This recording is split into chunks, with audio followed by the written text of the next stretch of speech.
Pernahkah Anda mendengar seseorang berkata begini, "Ah, Alkitab sudah jelas, jangan terlalu ribut soal makanan." 1 Timotius 4 bilang bahwa semua makanan boleh dimakan asal diberkati Tuhan. Benarkah begitu? Apakah maksud Paulus memang mengajarkan bahwa semua makanan sekarang halal dimakan, termasuk yang sebelumnya disebut najis dalam Perjanjian Lama? Atau mungkinkah kita salah paham konteksnya?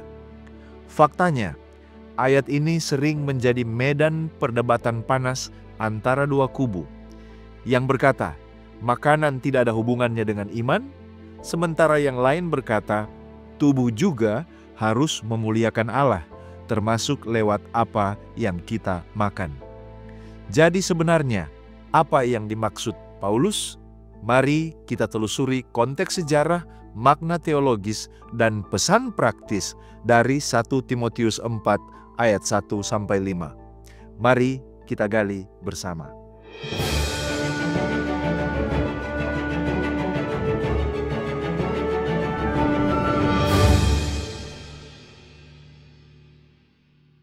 Yang pertama kita lihat latar belakang surat Paulus kepada Timotius. Surat 1 Timotius ditulis oleh Rasul Paulus kepada anak rohaninya Timotius yang saat itu melayani di kota Efesus, pusat budaya Yunani Romawi dan juga sarang berbagai ajaran sesat pada abad pertama. Efesus dikenal dengan sinkretisme agama, yaitu campuran antara filsafat Yunani dan kepercayaan lokal, dan bahkan bentuk awal dari gnostisisme, ajaran yang memandang materi sebagai jahat dan hanya roh yang baik. Nah, sebagian guru palsu di gereja mula-mula dipengaruhi oleh ide ini. Mereka mengajarkan bahwa tubuh adalah sesuatu yang najis, sehingga mereka mengatakan pernikahan itu dianggap kotor, lalu makanan tertentu dianggap berdosa. Dan mereka mempromosikan asketisme ekstrim, yaitu menolak kenikmatan jasmani supaya lebih rohani. Inilah konteks dari peringatan Paulus. Roh dengan tegas mengatakan bahwa di waktu-waktu kemudian ada orang yang akan murtad dan mengikuti roh-roh penyesat dan ajaran setan-setan. 1 Timotius 4 ayat 1. Ajaran sesat yang dimaksud bukan soal daging babi atau udang, tetapi ajaran yang melarang makanan yang sebenarnya diciptakan Allah untuk dimakan dengan ucapan syukur. Jadi apa sesungguhnya masalah utama yang Paulus hadapi? Masalah utamanya adalah ajaran yang menolak ciptaan Allah.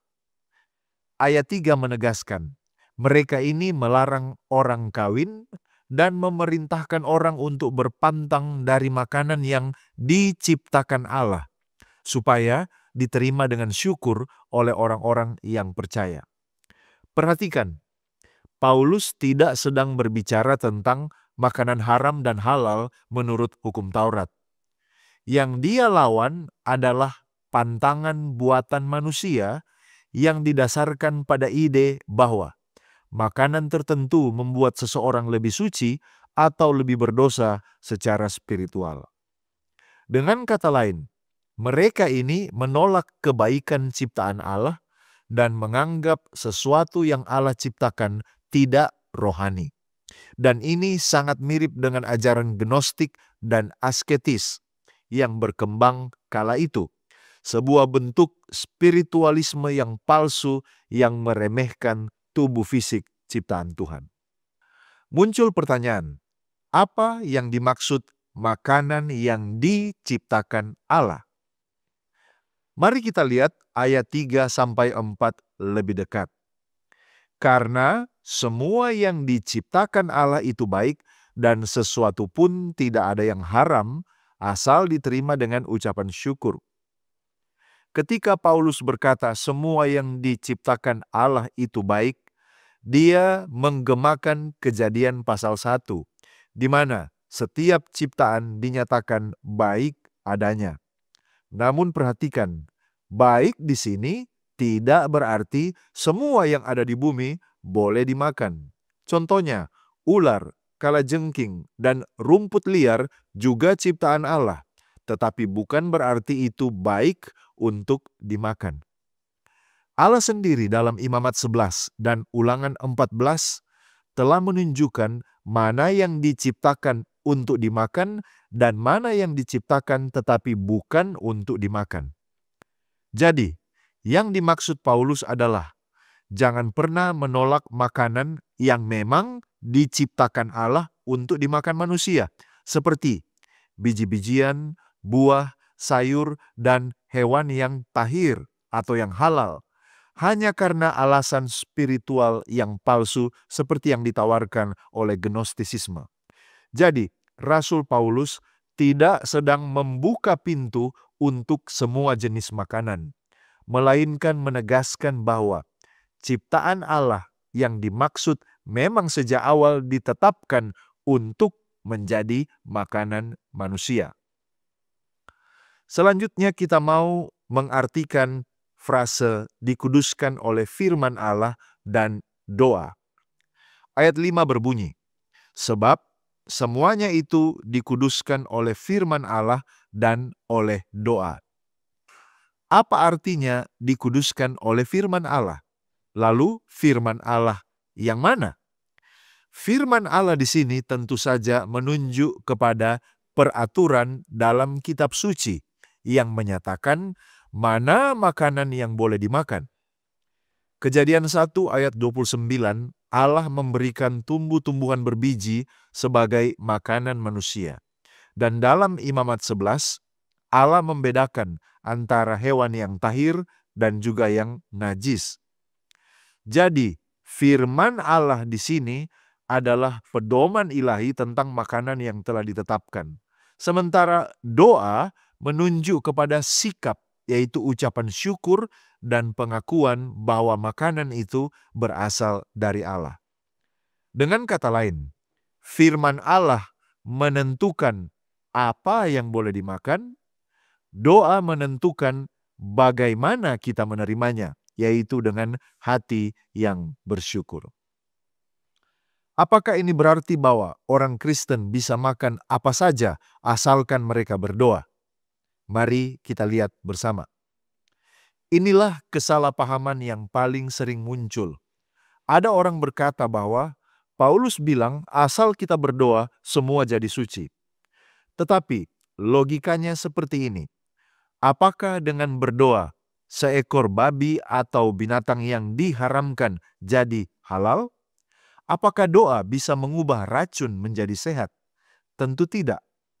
Doa tidak mengubah sifat fisik atau moral dari sesuatu. Doa itu mengubah sikap hati kita terhadap Allah. Kalau kita menerima sesuatu yang memang sudah dikuduskan oleh firman Allah, maka doa membuat kita menikmatinya dengan rasa syukur. Tapi, kalau kita menerima sesuatu yang sudah dilarang Allah, doa tidak menjadikannya sesuatu yang benar. Yesus sendiri berkata dalam Matius 5 ayat 17-18 bahwa ia datang bukan untuk meniadakan hukum, tetapi untuk menggenapinya. Jadi, ucapan syukur bukanlah izin untuk melanggar prinsip kesehatan dan kekudusan yang sudah Allah tetapkan.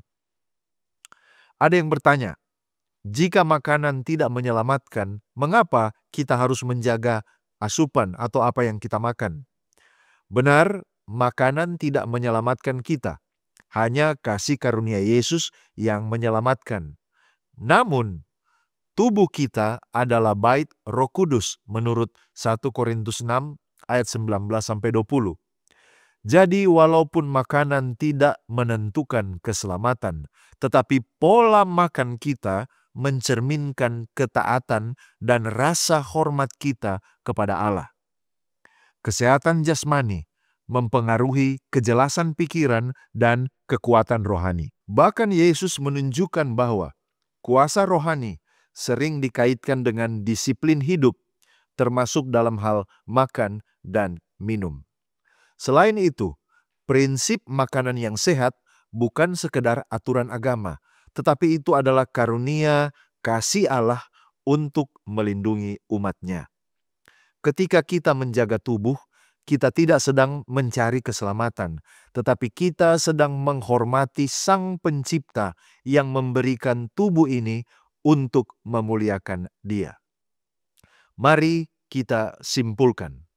Yang pertama, ajaran sesat yang dimaksud Paulus bukan tentang makanan haram di hukum Taurat, melainkan ajaran yang menolak kebaikan ciptaan Allah dan mengajarkan pantangan buatan manusia. Yang kedua, makanan yang diciptakan Allah adalah makanan yang sejak awal ditetapkan untuk dimakan manusia. Yang ketiga, dikuduskan oleh firman Allah dan doa, berarti makanan itu sudah diatur oleh firman Tuhan dan diterima dengan ucapan syukur. Yang keempat, doa tidak membuat yang najis jadi suci. Doa meneguhkan rasa syukur atas yang Allah sudah tetapkan sebagai sesuatu yang baik. Yang kelima, menjaga asupan bukan soal selamat atau tidak selamat, tetapi soal kesetiaan dan penghormatan kepada Allah yang menciptakan kita.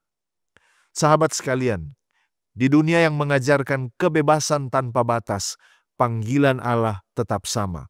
Entah engkau makan atau minum, lakukanlah semuanya itu untuk kemuliaan Allah. 1 Korintus 10 ayat 31.